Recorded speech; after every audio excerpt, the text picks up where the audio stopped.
తమ ఇల్లు, లోకంలో ఉన్న ప్రతిదీ నేను చంపగలదు.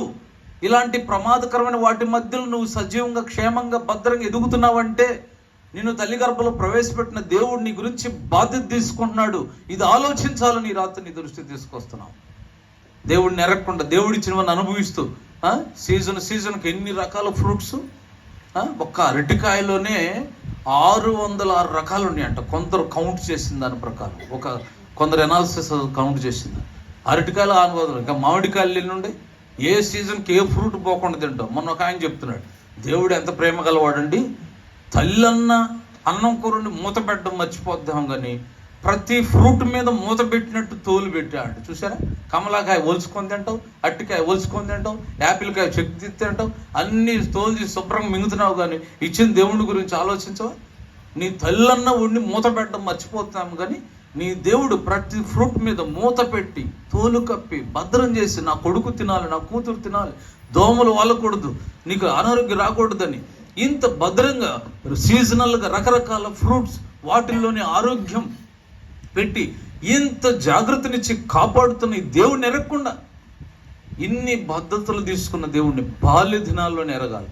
అంతేకాదు బైబుల్ ఎందుకు మానవుడు దేవుడిని ఎరగాలంటే ఇవన్నీ చేయడమే కాదు, యేసు ప్రభు ఎవరంటే రక్షకుడు అని బైబుల్ పరిచయం చేస్తుంది.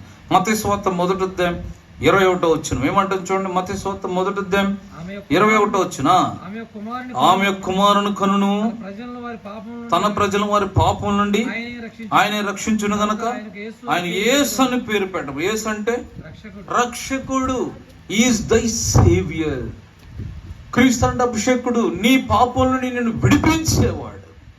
ప్రియమైన సోదరుడు సోదరి, రాత్రి మరి ఈ బర్త్డే సందర్భంగా, ఈ నూతన సంవత్సర సందర్భంగా, ఎస్తేర్ నూతన సంవత్సర సందర్భంగా స్నేహితుల సోదరు ఇక్కడ కూర్చున్న, బయట నుంచి వింటున్న, బైబిల్ పరిచయం చేస్తున్న దేవుడు, నిన్ను సృజించిన వాడు, నిన్ను నిర్మించిన వాడు, నిన్ను పుట్టించిన వాడు, పుట్టగానే నువ్వు బ్రతుకని చెప్పినవాడు, నిన్ను పెంచినవాడు, నీకు సౌందర్యం ఇచ్చినవాడు, అంతేకాదు ఇప్పటి వరకు నేను కాపాడుకుంటూ వచ్చినాడు.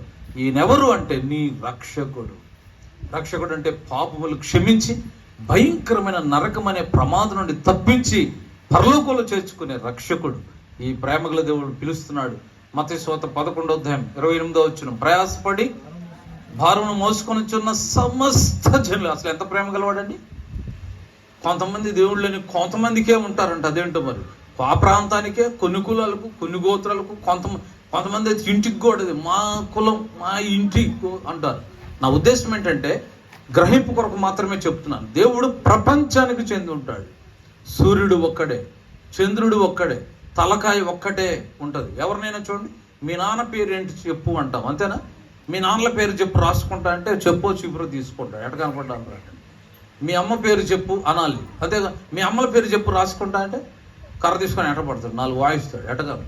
మీ అమ్మలని అనలేవు, మీ నాన్నలని అనలేవు. నీ దేవుళ్ళు ఏంటి? దేవుళ్ళు అనే పదమే దేవదూషణండి. దేవుడిని అవమానపరచడం. సృష్టికర్త అయిన దేవుని గురించి బైబిల్ పరిచయం చేస్తుంది. ఇది క్రైస్తవుల దేవుడు కాదు, అందరి దేవుడు. అందుకే అపోస్తల కార్యం 10:36 చెప్తుంది, యేసు క్రీస్తు అందరికీ, Jesus Christ is the lord for everyone, for all. అందరికి, ప్రతి వ్యక్తికి చెందిన దేవుడు. తెలియక దేవుడిని ఎరగకుండా నిర్లక్ష్య పెట్టి నిన్ను ప్రేమించి నీ కొరకు, నీ పాప పరిహారం కొరకు, నువ్వు ఎరక్క ముందే, నీకంటే ముందుగానే నీ పరిహారం కొరకు ప్రాణం ఇచ్చిన ప్రభుని నిష్కారణంగా ద్వేషిస్తుంటే ఈ రాత్రి నీ హృదయం మార్చుకో. నిన్ను ప్రేమించే దేవుడు